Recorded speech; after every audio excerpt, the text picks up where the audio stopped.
अंता विधानसभा seat के उपचुनाव में नरेश मीणा ने बिगाड़ा कांग्रेस बीजेपी का खेल।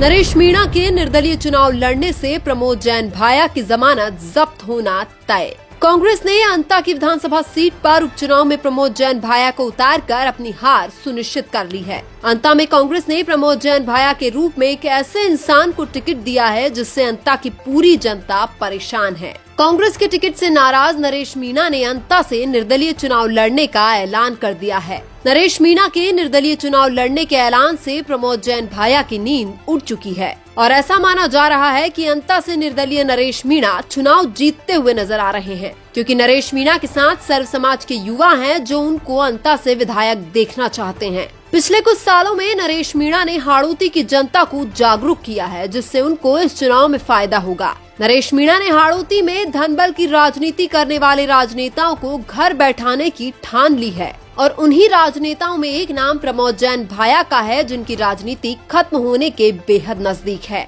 नरेश मीणा को बार बार नजरअंदाज करके कांग्रेस पार्टी खुद अपने पैरों पर कुल्हाड़ी मार रही है, क्योंकि नरेश मीणा के बिना न तो कांग्रेस अंता का उपचुनाव जीत सकती है और न ही 2028 का विधानसभा चुनाव। अब तो ये निश्चित हो चुका है कि नरेश मीणा राजस्थान में तीसरे मोर्चे का ऐलान करने वाले हैं। इसलिए कांग्रेस के लिए सबसे बड़ी खतरे की घंटी भी नरेश मीणा का तीसरा मोर्चा होगा। अगर नरेश मीणा अंता से निर्दलीय चुनाव लड़ते हुए जीत जाते हैं तो कांग्रेस मुंह दिखाने लायक भी नहीं रहेगी। गोविंद सिंह डोटासरा और कांग्रेस पार्टी का अंता विधानसभा के उपचुनाव में मोरिया बोलना तय हो चुका है। अब अंता में या तो नरेश मीणा चुनाव जीतेंगे या फिर भारतीय जनता पार्टी चुनाव जीतेगी, लेकिन वर्तमान में चुनावी माहौल के हिसाब से नरेश मीणा अंता से एक तरफा चुनाव जीतते हुए नजर आ रहे हैं। आने वाले समय में कांग्रेस की जो दुर्गति होगी उसके लिए भी कांग्रेस के बड़े नेता ही जिम्मेदार होंगे, क्योंकि कांग्रेस के बड़े नेता ही टिकट में हेराफेरी करके कांग्रेस को हराने में योगदान देते हैं। अंता में नरेश मीणा कांग्रेस के सबसे जिताऊ उम्मीदवार थे, लेकिन उनको टिकट नहीं मिला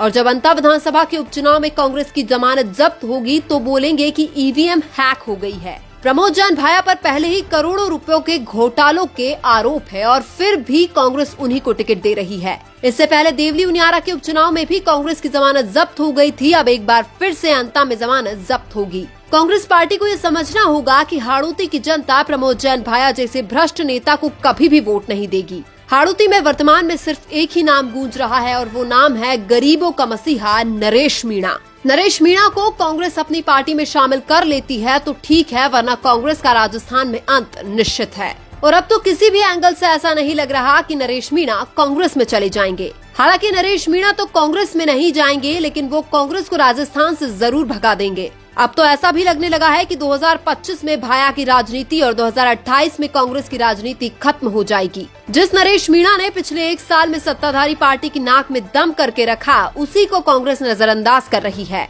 नरेश मीणा ही वर्तमान में हाड़ौती के अंदर गरीबों की लड़ाई लड़ रहे हैं, वो ही गरीबों को न्याय दिला रहे हैं। लेकिन अब ऐसा लग रहा है कि जैसे कांग्रेस पार्टी और उनके नेता अंधे हो चुके हैं, जिनको नरेश मीणा की मेहनत दिखाई नहीं दे रही है। नरेश मीणा अंता में केवल प्रमोद जैन भाया को चुनाव ही नहीं हराएंगे, बल्कि राजस्थान से कांग्रेस का भी सफाया कर देंगे। अगर विपक्ष में कांग्रेस जैसी पार्टी हो तो सत्ता में बैठी बीजेपी को कोई सत्ता से बाहर कर भी नहीं सकता है। नरेश मीणा को कांग्रेस पार्टी के टिकट का इंतजार करते करते 45 साल हो गए, लेकिन कांग्रेस बोलती है सब्र रखो। नरेश मीणा ने टिकट के लिए खूब सब्र कर लिया, अब कांग्रेस जैसी पार्टी को सबक सिखाना ही पड़ेगा।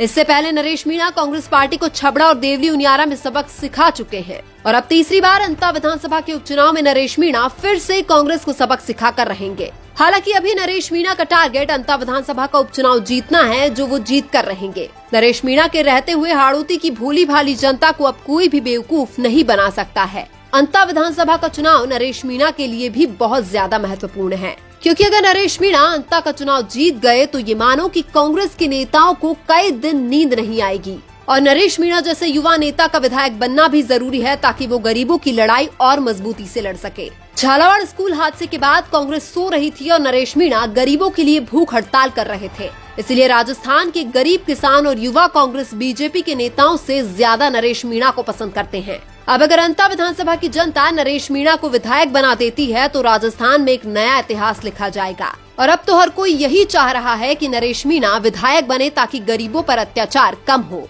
इसलिए आने वाली 14 नवंबर नरेश मीणा की राजनीति के सबसे बड़े दिनों में से एक होने वाला है, क्योंकि 14 नवंबर को अंता की विधानसभा सीट के उपचुनाव का परिणाम आएगा जो नरेश मीणा का भविष्य तय करेगा। लेकिन आपको क्या लगता है, अंता की विधानसभा सीट पर कौन सी पार्टी चुनाव जीतेगी या फिर नरेश मीणा चुनाव जीतेंगे? कमेंट करके जरूर बताइए। वीडियो अच्छा लगा तो लाइक कीजिए और हमारे चैनल मीना की आवाज को सब्सक्राइब कीजिए। धन्यवाद।